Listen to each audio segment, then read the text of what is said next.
और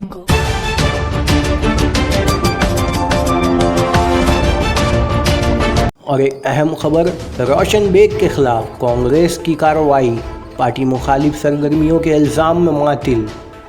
कर्नाटक के साबिक रियासती वज़ीर आर रोशन बेग के खिलाफ कांग्रेस ने कार्रवाई की है। उन्हें पार्टी मुखालिफ सरगर्मियों के इल्ज़ाम में मुअत्तल कर दिया गया है। रोशन बेग ने कांग्रेस के रियासती लीडरों के खिलाफ नाजीबा अल्फाज इस्तेमाल किए थे। ऑल इंडिया कांग्रेस कमेटी से मंजूरी मिलने के बाद कर्नाटक प्रदेश कांग्रेस कमेटी की जानिब से कार्रवाई की गई है।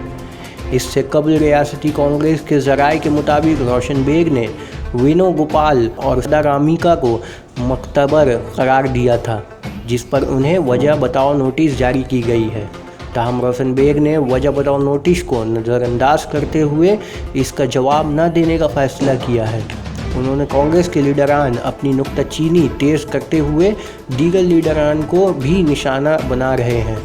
रोशन बेग ने सदर प्रदेश कांग्रेस दिनेश गुंडूराव को फ्लॉप हीरो करार दिया है। रोशन बेग ने इससे कबल कहा था कि रियासत में मुसलमानों और क्रिश्चियन को पार्टी ने नज़रअंदाज किया, जिसकी वजह से वो परेशान हैं, उन्हें इस्तेमाल किया गया है। रियासती कांग्रेस कमेटी ने रोशन बेग को वजह बताओ नोटिस जारी किया था और एक जवाब दाखिल करने के लिए 1 हफ्ता का वक्त दिया था।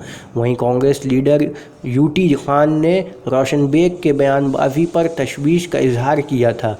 रोशन बेग के बयान से कांग्रेस पार्टी इत्तेफाक नहीं करती है, क्योंकि प्रदेश कांग्रेस कमेटी के सीवीनियो गोपाल की क़यादत में अच्छा काम कर रही है।